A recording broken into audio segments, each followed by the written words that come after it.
Hello everyone. Hello sir. Hello.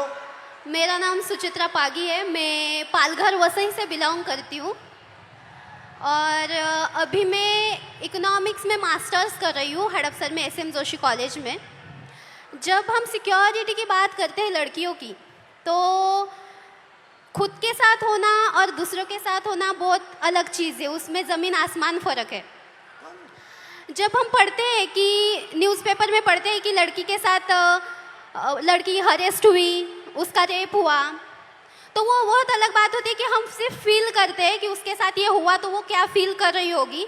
जब खुद के साथ होता है तो एक डर पैदा होता है मन में कि नहीं यार, लड़कों से बात नहीं करनी, लड़के बहुत स्केरी होते हैं।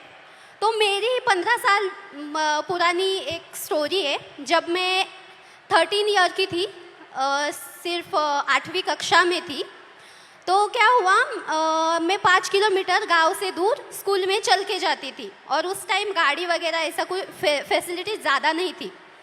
तो शाम को जब स्कूल छूटा तो मैं आई और चौराहे पर 3 लड़के थे। लिटरली वो बहुत ज़्यादा ड्रंक थे और उनका एज भी 25 साल से आगे था। तो कितने थे वो? 3 लोग थे 3 लोग। और वो मैरिड थे और मेरे साइड वाले गांव के ही थे वो आप लड़के। जानते थे उनको? नहीं, हम जानते नहीं थे, लेकिन वो साइड वाले गांव के ही लड़के थे। तो क्या हुआ, उन लोगों ने हमें घेरा, मैं और मेरी दोस्त थी, और उन्होंने हमें छेड़ा। लिटरली मतलब पास आ रहे थे और ऐसे कमर को हाथ लगाना और हाथ लगाने के लिए आ रहे थे। तो मैं बहुत ज़्यादा डर गई कि ये क्या हो रहा है। तो उस टाइम पे समझ में नहीं आ रहा था कि मैं क्या करूँ, तो मैं भाग गई। तो मैंने अपने पापा से कहा। आपकी फ्रेंड भी भाग गई? हाँ, मेरी फ्रेंड मुझे छोड़ के भाग गई। तो क्या हुआ, मैंने अपने पापा से कहा कि पापा मेरे साथ ऐसा ऐसा हुआ। तो वो हमारे साइड वाले गांव के लड़के थे। तो पापा ने क्या कहा कि हम कंप्लेन करेंगे, पुलिस स्टेशन में कंप्लेन करेंगे, लेकिन मैं नहीं आऊँगा, मम्मी को लेके जाओ। तो मैं मेरी मम्मी को लेके गई। क्यों? क्योंकि पापा का मतलब ऐसा वो सोचते हैं कि तुम एक महिला हो तो तुम्हारी माँ जितना तुम्हें जानती है उतना मैं नहीं जानता।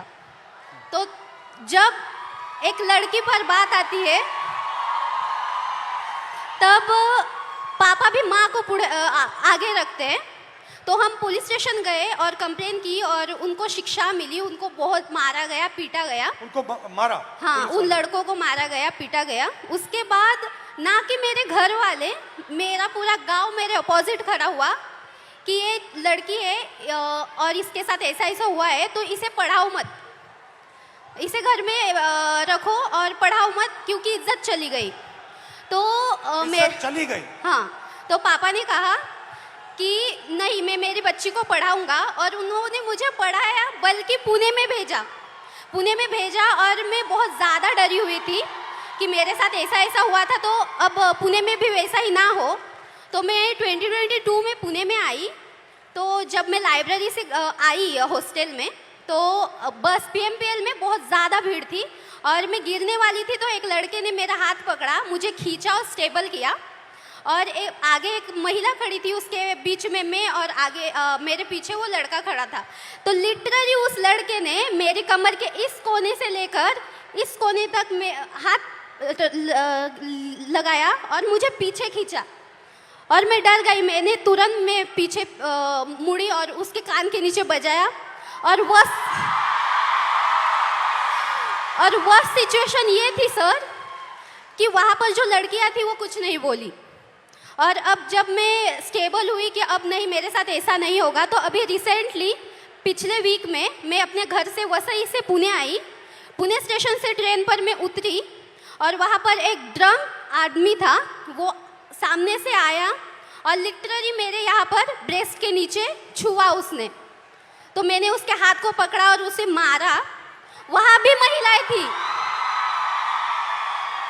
वहाँ पे भी लड़कियाँ थी, महिलाएं थी, लेकिन वहाँ भी उन्होंने कुछ नहीं बोला। मतलब ऐसी सिचुएशन है हमारे इंडिया में, महाराष्ट्र में, कि लड़की के साथ ऐसा होता है तो भी कुछ लड़के होते हैं, लड़कियाँ होती है, वो अपने बहनों की तरफ नहीं बोलती, वो सिर्फ तमाशा देखती रहती है। तो मुझे यही सबसे बोलना है कि बहनों, भाइयों, प्लीज़ सपोर्ट करो और अपने सामने कुछ ऐसी सिचुएशन आ रही होगी तो प्लीज़ सपोर्ट करो और उसको बचाओ। मेरे साथ जो हुआ वो किसी लड़की के साथ नहीं होना चाहिए।